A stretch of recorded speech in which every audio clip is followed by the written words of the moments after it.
Nous avons le grand plaisir d'accueillir à nouveau en visioconférence Monsieur Fernand Ronfleur. Monsieur Ronfleur, comment allez-vous depuis notre dernière entrevue ce printemps? Je vais bien, monsieur Chablot, je vous remercie. Ma femme Ginette et moi-même, on vient de rentrer d'une semaine de vacances au sud de la France.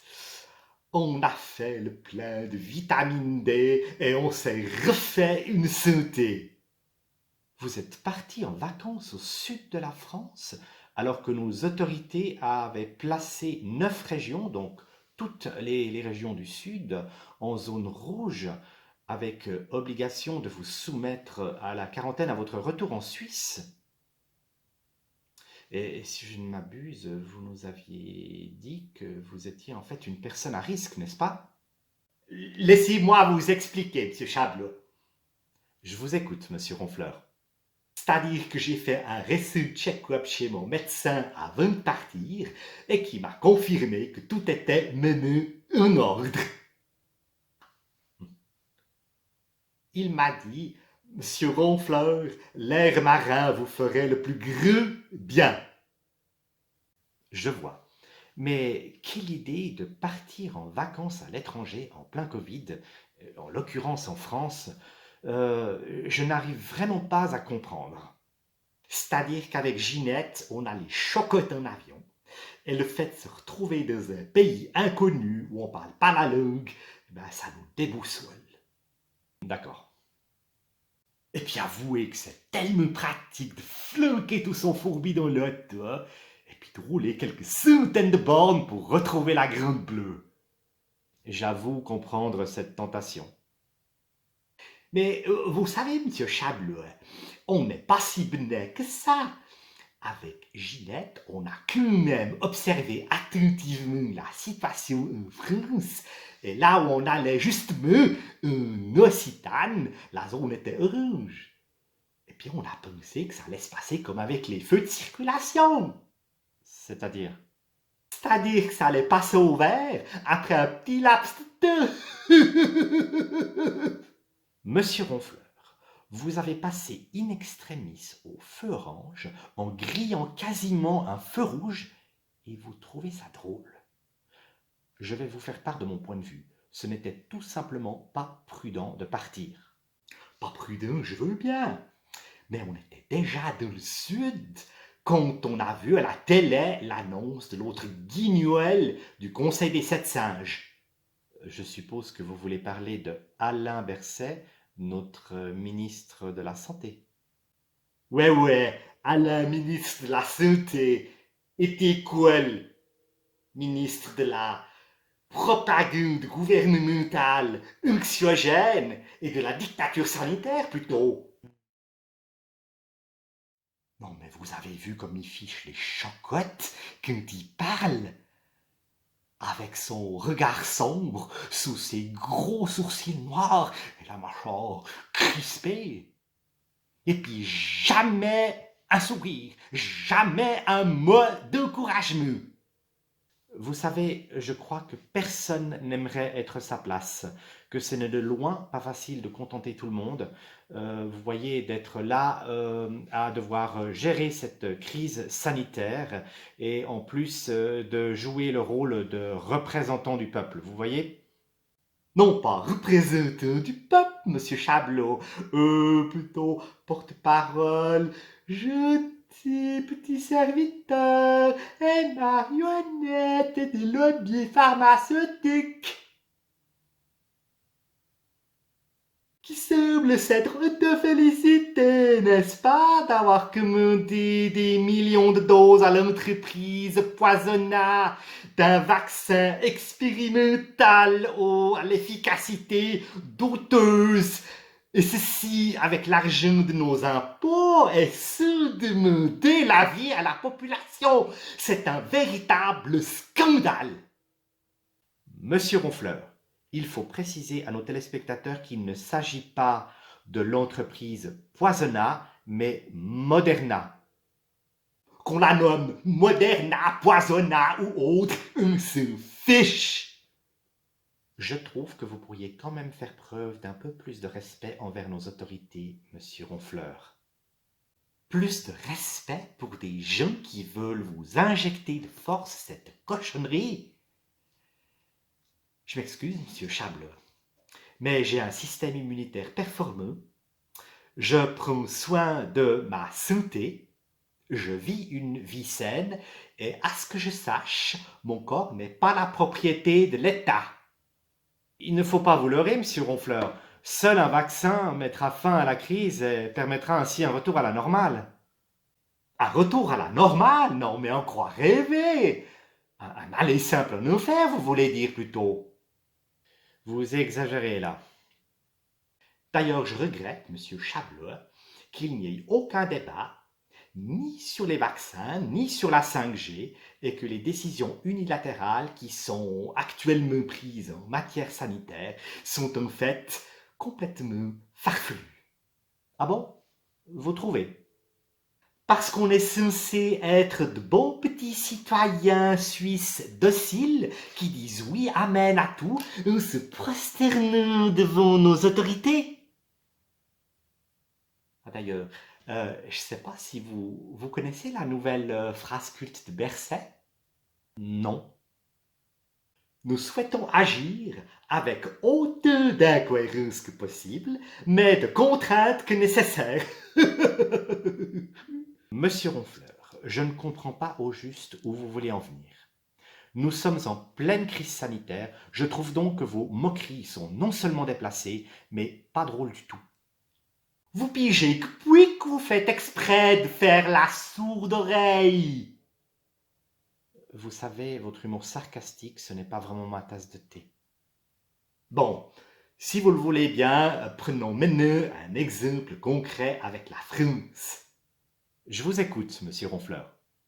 Imaginez que Berset et ses copains guignols de la fabuleuse Task Force et de l'OFSP se retrouvent dans une salle de classe d'école enfantine. Oui. La maîtresse leur a préparé un gentil petit devoir. Elle leur a donné une feuille avec les chiffres officiels du nombre de cas par département en France. Jusque-là, je vous suis. Bien. Et puis, ils doivent colorier la carte avec différentes couleurs. C'est bon art, non? Disons que c'est pour le moins original. Eh bien, cette bande de taguenets, vous savez qu'ils n'ont même pas pris le temps de regarder les chiffres correctement. Ah non? Non, ils ont pratiquement tout colorié rouge. À part la Bretagne qu'ils ont laissé bleu parce qu'ils ont commencé à se chamailler. Il y en a qui disaient la Bretagne est indépendante, puis d'autres qui disaient non, la Bretagne elle fait partie de l'Angleterre, puis après il y en a qui disaient non, je crois qu'elle fait quand même partie de la France. Donc puis attendez, puis les départements autour de la Suisse, ben, on a tout colorié en vert parce que ça faisait plus joli, vous comprenez? Puis on voulait pas faire de tort aux frontaliers. Oui, tout à fait. Alors la maîtresse, quand elle a vu ça, mais elle leur a braillé dessus. Espèce de charron de gamin, mais vous allez me redessiner correctement la carte maintenant. Sinon, je vous flugue une couelle. Et puis Alain, qui était le meneur de la classe, eh ben, elle l'a exclu de l'école et renvoyé à la maison pendant 1 mois. Eh ben, comme vous dites. Et puis, restez toujours dans les couleurs, si on pousse cette logique absolument délirante jusqu'au bout, de confinement, déconfinement, zone orange, zone rouge, quarantaine, des quarantaines, où on finit par perdre complètement pied, monsieur Chableux, eh ben, le canton de Vaud, en fait, serait un rouge écarlate. Et puis, les gens qui reviendraient d'un canton à risque chez nous, ben, devraient en fait se mettre en quarantaine. Vous avez tout à fait raison. Mais vous imaginez le chaos que cela engendrerait? Ben voilà, cet exemple pour vous montrer que les décisions qui sont prises là autour sont uniquement politiques, économiques et nullement sanitaires, comme cette bande de badadia au nez qui s'allonge et qui brinde veut bien nous faire croire. Revenons à présent à notre sujet, si vous le voulez bien. comment s'est passé votre retour en Suisse et la mise en quarantaine? La quarantaine. Et là, je profite pour m'adresser directement à nos très chères autorités sanitaires. La quarantaine est une mesure totalement inutile et incohérente. Pourquoi inutile et incohérente? Parce qu'il s'agit d'une mesure sanitaire liberticide obligeant une grande quantité de gens en bonne santé, comme Ginette ou moi, à se glisser dans la peau ingrate d'une personne infectée et contagieuse. Je vois. Et vous ne vouliez pas vous faire tester en rentrant? C'est-à-dire que contrairement à d'autres pays, notamment l'Allemagne, un test négatif ne lève pas la quarantaine obligatoire. C'est là qu'on voit clairement l'intelligence de la Suisse en la matière. Oui. Et on nous fait bien comprendre, monsieur Chableux, qu'on est comme des lépreux, des pestiférés, que c'est extrêmement dangereux de s'approcher des autres, et qu'on doit en fait s'isoler dans une pièce qu'on ferme à clé, et qu'on est censé également désinfecter tous les objets qu'on touche, et ceci 10 fois par jour. Mais c'est un délire total. Ces mesures sanitaires me semblent pourtant évidentes. Ah ouais, ça coule de source pour vous. Eh ben, vous êtes un drôle d'hurluberlu, ma parole. Puis attendez, monsieur Chableux, vous connaissez pas la meilleure. Non. On n'a même pas le droit de sortir de chez soi, ne serait-ce qu'une petite demi-heure pour prendre l'air et se dégourdir les jambes, sous peine d'avoir une brigade sanitaire qui débarque à l'improviste chez soi pour vous flanquer 10 000 balles d'amende. Ben oui. En quarantaine, vous restez à l'intérieur. Vous pensiez voyager à travers la Suisse? Je peux vous dire qu'à un moment donné, j'en ai eu bien ras la patate de ne pas pouvoir sortir. Puis j'ai pas pu m'en empêcher. Vous avez osé sortir. Ben oui, sauf que je partais à peine en balade quand tout à coup j'entends Ginette ouvrir la fenêtre et me brailler dessus. Fernand, Fernand, il y a une bagnole de flics qui roule dans le quartier, faut que tu rentres tout de suite. Oh mon Dieu. Non, une pipe. J'ai couru comme un dératé jusqu'à l'immeuble à peine rentré dedans. Je me suis mis à trembler comme une feuille morte. Mais j'avais une peur bleue comme il veut, monsieur Chableux. Mais tout s'est bien terminé, finalement. En tout cas, je peux vous dire que je l'ai échappé belle. Non, mais c'est pas possible. On est littéralement de retour en plein fascisme. Monsieur Ronfleur, je comprends tout à fait votre contrariété, mais là, vous exagérez. Je n'exagère pas. Monsieur Ronfleur, je vous rappelle que nous sommes actuellement en pleine pandémie, que vous revenez de vacances d'une région à risque et que même si vous ne présentez actuellement aucun symptôme, vous pourriez être contagieux. Ceci justifie donc la quarantaine. Contagieux. Ça me fait bien rire, monsieur Chableux. Fait tout ce commerce pour une pseudo-pandémie qui n'a pas tué plus de personnes que la grippe saisonnière. Je crois que vous ne vous rendez tout simplement pas compte de l'augmentation constante du nombre de cas actuellement et du danger de contamination que cela représente. Je ne suis pas dupe et je ne conteste pas le fait que le Covid, si on le chope, est une réelle saloperie et qu'il s'attaque de manière sournoise aux personnes les plus fragiles. Je suis très attristé. Ah, quand même. Mais il s'agit de relativiser les choses. Parlons des cas. Évidemment qu'il y a davantage de cas. On n'arrête pas d'augmenter le dépistage partout. Vraiment? Que oui! Et le but recherché est de simplement obtenir une flopée de cas pour flanquer la trouille. Et ainsi pouvoir justifier de mesures sanitaires toujours plus aberrante et contraignante, dont la finalité n'est autre que le traçage, le puçage et la vaccination obligatoire. Ce qui nous amène tout droit vers un monde invivable où l'humain est complètement contrôlé et fonctionne comme un robot. Votre argumentation est tirée par les cheveux, monsieur Ronfleur. Je rappelle que vous n'êtes pas un spécialiste dans ce domaine et que là, vous nous faites un petit peu la leçon hein, avec vos théories complotistes farfelues. C'est-à-dire que je me suis quand même documenté sur le sujet et qu'il s'agit ici de dire la vérité. Votre vérité, ou disons la vérité d'une minorité de gens marginaux. Bon, est-ce que vous pourriez, s'il vous plaît, me laisser finir de parler? On en était au test. Oui, les tests.